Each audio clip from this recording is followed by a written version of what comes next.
All right. Now we're going to talk about polynomial long division. So we're going to do a few different examples just so you guys can see the different the different stuff that you get.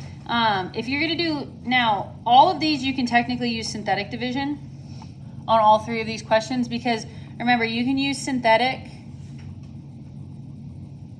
anytime that you're dividing by x plus or minus some number. It can't be anything other than that. So it can't be x squared plus 1. It can't be 2x minus 7. It has to just be x plus or minus a number. So if we were going to do this with long division, though, I'll do this one with long, and then I'll do the other ones with synthetic, because that one's just faster. But you're going to set what's being divided on the outside, 2x cubed minus 8x squared plus 9x minus 2.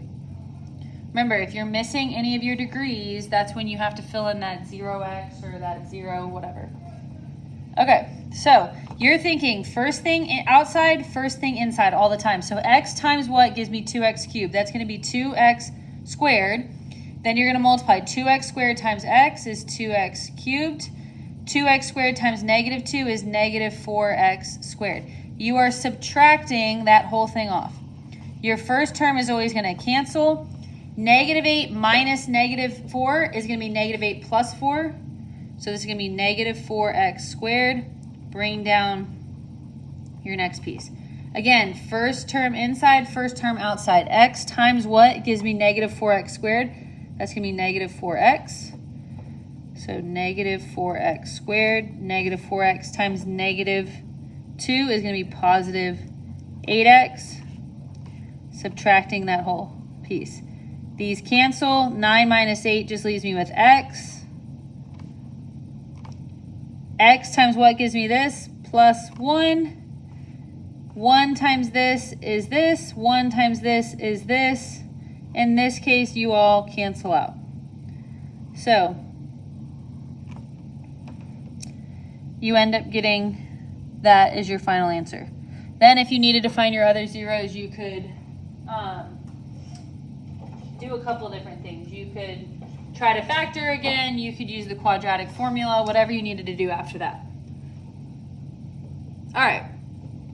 Next one.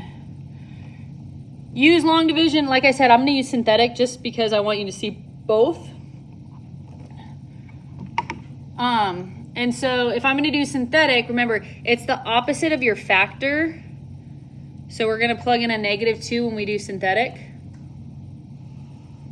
And then you're putting in coefficients. So 1, 7, 14, and 3. Always bring down your first one, and then you multiply on the outside, add on the inside. So negative 2 times 1 is negative 2. Add here. That's a 5. Negative 2 times 5 is negative 10. Add there. That's 4. This gives me negative 8. Add here. That gives me negative 5. Whatever is your last number, this is always your remainder.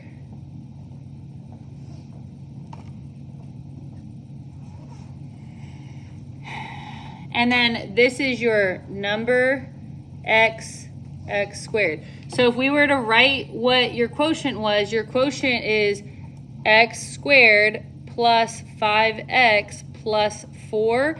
And then this remainder is going to make it minus 5 over whatever you were dividing by. We were dividing by n plus 2, so 5 over n plus, or I'm going to say x just because I made everything else x's instead of n's.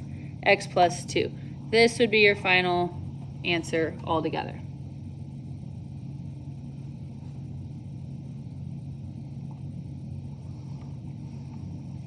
Okay, next one. I used the same one up here. So like I said, once you are doing something like this, then you have a lot of choices you can make to try to find what your other factors are.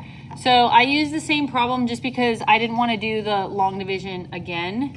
But I did want to show you how to complete what you were doing. So if it divides evenly and you get 0, that means that this factors to give you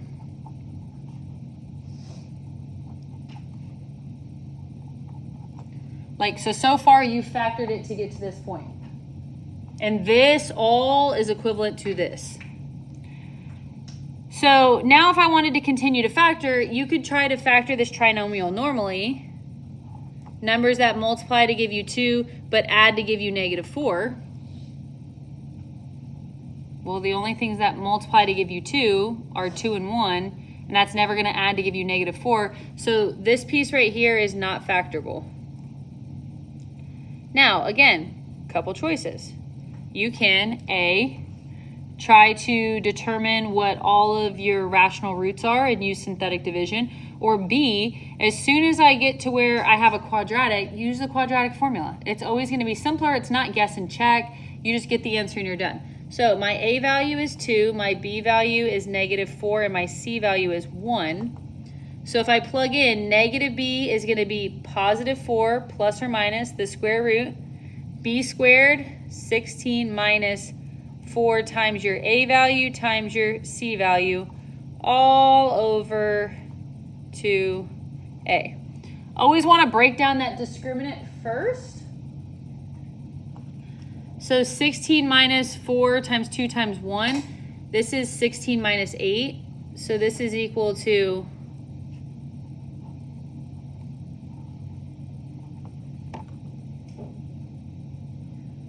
and then remember, try to break down, you can't just divide straight here, 8 and 4, but you can take that perfect square out. So we can reduce this to 4 plus or minus 8 can get broken down into 4 and 2, and I can take the square root of 4 and get this. And then you can do one of two things. You can keep it like this, or you can reduce 4 over 4 gives you 1, plus or minus 2 over 4 is 1/2. This would be your most simplified answer.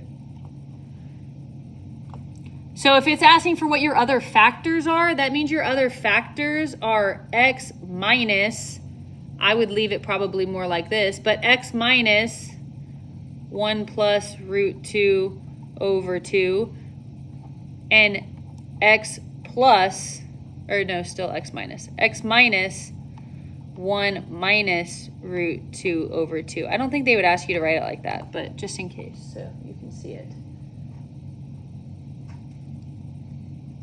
Okay, if you, again, we're getting through it. If you want to hop on for that next one, just hop on for the next one.